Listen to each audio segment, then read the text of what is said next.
What is up, fellow Beyond the Gates viewers? Happy Sunday. We had a week off from the show, which I kind of enjoyed, but the show is returning for better or for worse. They really should have tried and timed this break when the dramatic Cat and Eva stuff was going on, because now that that's over, I feel like we're coming into a new week.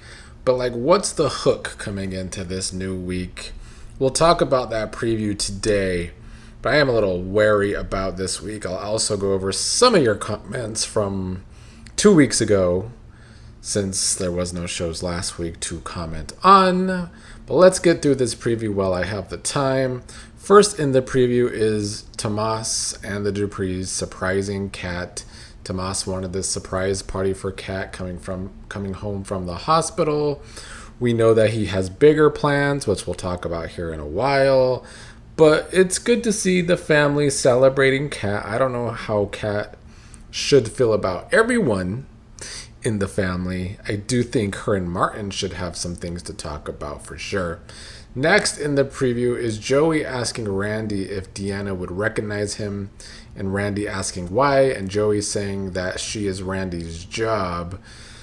So I don't know if this is Joey maybe not trusting that Deanna suddenly wants to get along with Joey and support Joey and Vanessa, because on the last episode we saw Deanna saw her friendly ghost father, Doug, talk to her to tell her that she needs to actually get close to Joey, letting Joey's guard down. Maybe Joey's guard is not down, though, and he's going to have Randy do something with Deanna or just keep an eye on Deanna. I could see this going in a way where Randy is the one that maybe eventually sees that Deanna is talking to herself if she's going to continue to talk to this Doug that she keeps seeing. We'll see where it goes. I mean, I want to be interested in this, but when Joey and Vanessa are involved, it's hard for me to be excited about that, because we do see Randy and Deanna hugging as well in the preview, so clearly she is going to recognize him, because that was Doug's friend, I guess, when they were younger. So I guess that Deanna and Donnell would know Randy very well.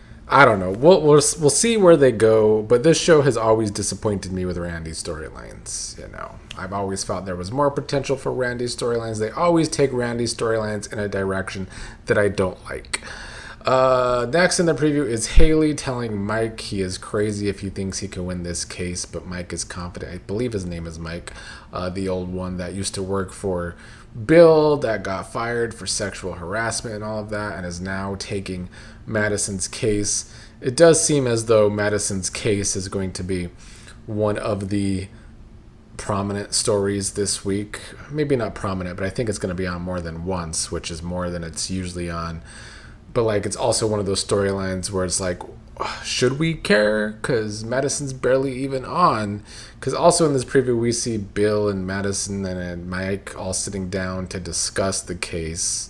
So, judging by this preview, I really do feel like there's going to be a lot of things going on this week for the lesser storylines. Because Madison's storyline is going to have its say this week. We have Tomas being a big part of the story. We have the Joey, Deanna stuff being one of the stories. I don't know if that's enough to carry this week. Next in the preview, we see Monica, who is Shanice's aunt, who is now the chief of staff at the hospital. She's having a conversation with Leslie, saying that the partnership between the hospital and the free clinic is done, and Leslie is not happy about that. I don't know if this is Monica's decision to cut that relationship. I don't know if it's a personal thing against Leslie. Again, though, I don't really feel like this is a juicy preview, because, what exactly is Leslie going to do in retaliation that is going to be either exciting or just make sense for Leslie's character, which when we get to your comments, we're going to be discussing that Leslie character. Last in the preview is Tomas proposing to Kat in front of everyone at the party and her family. Plenty of people don't think this is a good idea, Chelsea being the main one, but I think Ted has his questions as well. And I don't want Kat to say, yes, I'll marry you, Tomas, because I want those two split up But I feel like she's going to say yes, but there's still going to be problems along the way or something like that. I would love it if she said no, but I just do not see that happening. I would be genuinely surprised, pleasantly surprised if she says no, but I don't think she's gonna. So yeah, that is our preview, and it's looking a little rough to me. I think this week could be one of those boring weeks, because if the hook of the week is, will Kat say yes or no to Tomas's proposal, that is not a good hook for said week. And I've also looked at the spoilers, and like I said earlier, I think it's going to be a lot of stuff this week that focus on the lesser storylines, like Naomi's secret, which I might have skipped over in the preview because I think I did. Naomi is in the preview admitting to Dani that she has been lying to Jacob for months. And so I do think this week, at least, Naomi's going to finally tell that secret. But, like, what aftermath to that secret being revealed is, like, going to be exciting and not boring?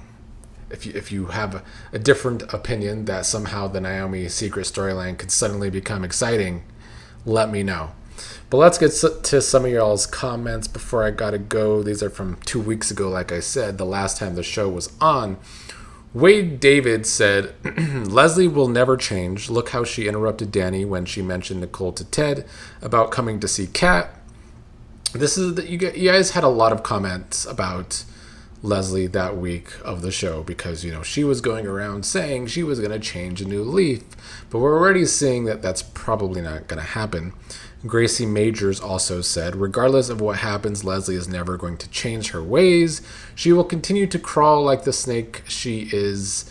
That will never stop biting. Real talk. And I agree with that. And I don't necessarily need, or maybe even want, Leslie to change her ways. But only if they're going to, again, give her proper motivation. I cannot do the rest of this summer when Leslie appears on the show and it's just to annoy people like a cartoon character with no rhyme or reason. Like, this was a big event in her daughter's life, and she should be cooler with some people like Kat, but they're not going to make her cool with everyone. They're still going to make her annoy people. But if there's no rhyme or reason, I don't want it. That's gotten so old, and it's not good writing. Alicia says, trying to turn Joey into Sonny is an epic fail. This is because I said that the show tries to make Joey Grandpa Gangster Sonny Corinthos from General Hospital. Alicia said, there's no reason for him to care about any of these people. With the vague exception of Isaiah, he's not connected to any of them. And yeah, they've been trying lately to like make Joey more hero-like or make him a little more redeemed, like he's not a totally bad person, like he's Sonny Corinthos from General Hospital, a gangster with a heart. I've said this before, I'll say it again. We saw Sonny on General Hospital when he was younger, though, and he got to grow into himself, and he got to grow older and, you know, become this different character. We're starting with Grandpa Gangster as a grandpa on this show, and I think that's what makes it harder. Plus, they have shown to us up to this point that he's responsible for Doug's death. So until we see something actually come out of that, trying to see him as the gangster with the heart of gold isn't going to fucking work.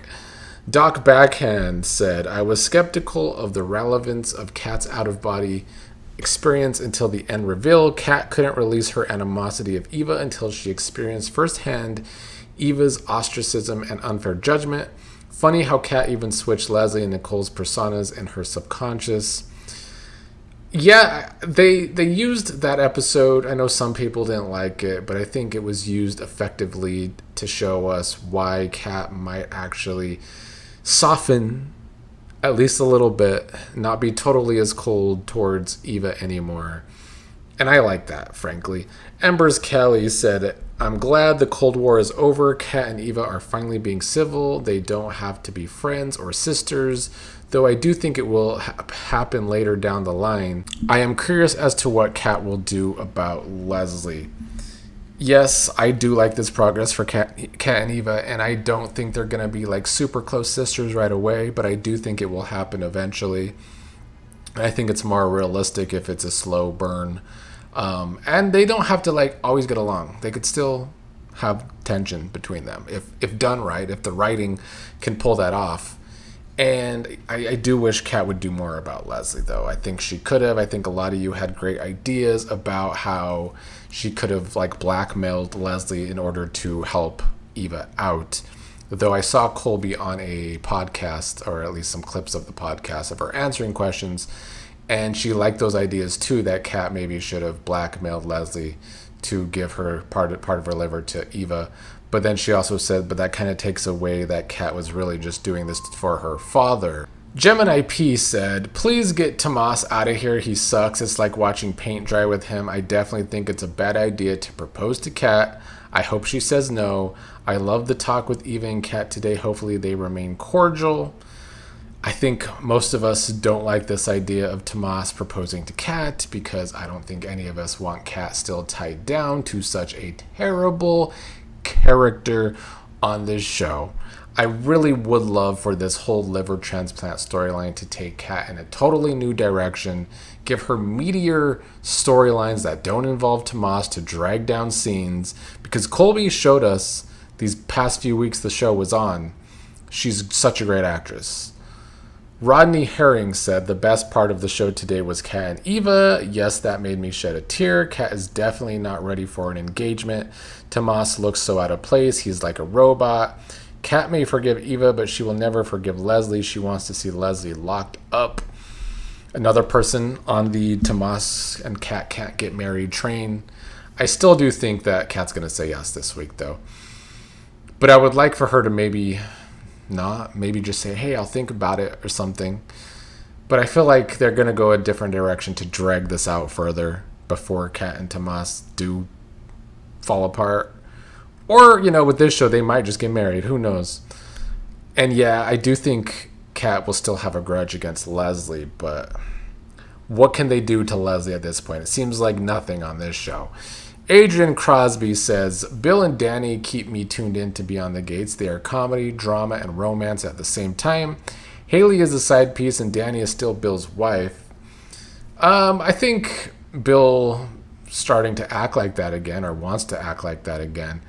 And I do think Bill and Dani, like overall, if I think of the first however long the show has been on now, I can't do the quick math. I want to say 16 months that this show has been on now. If I really go over the full 16 months, the most consistent characters with the most interesting storylines have been Dani, Bill, Hayley. So I do agree that they keep people tuning in, and now they've turned a page on the storyline with them sleeping together in the elevator. But the whole Hayley poisoning Bill side of things, that needs to be quickened up. Sable said, I just laughed when Nicole said that Tomas was so emotional. He has far less emotion than anyone on the entire show, including the people who are watching it. That is true. I don't know if that was supposed to be a tongue-in-cheek line from Nicole or not. Marty B said, the only good thing about today's show is that it seems like Eva is finally starting to set boundaries with her mother. And Miss I'm Turning Over a New Leaf was quick to jump in Isaiah's face when he said she shouldn't move in with Eva. Even though Kat doesn't think of Eva as her sister now, I think in time they will become closer, especially if Eva distances herself from Leslie more. I just hope the show doesn't rush it, because having that happen in a few months would be inauthentic. Yeah, I would like them to do a slower burn with both of those things, because it would be more realistic. I don't think Eva is suddenly going to be able to set more boundaries with her mother, but it would be nice if she could be more consistent with it. And especially for the Kat and Eva sisterhood, I do think if they are going to get closer, it needs to be in the long run. There's still so much they could do with both of these characters, both with each other and in their own separate storylines. And honestly, judging by this week's spoilers, I feel like the thing that might have to carry this week is both of these two's relationships, because we're going to be seeing a lot of Eva and Tomas with the whole proposal and whatever the aftermath of that is. But I think we're going to see a lot of Eva and Isaiah this week, too. One more comment before I got to go. Let's see. Carmela Gant said, I'm not sure if the writers want Deanna to be mentally ill or if the story is really supposed to bring Joey down. I'm not sure either. I I guess I would assume that in the long run, it should bring Joey down somewhat. Like, at some point, this show has to let their villains have a downfall. Like, I don't know how long they think they could go with this show without the villains having a downfall, because that genuinely just hurts the payoffs with the writing. But I can also see them making Deanna crazy, and that is not something I'm looking forward to watching, because then we just have to hear trash be more trash than ever. That's all I gotta say today. Let's hope this week is better than it's looking on paper or in this preview.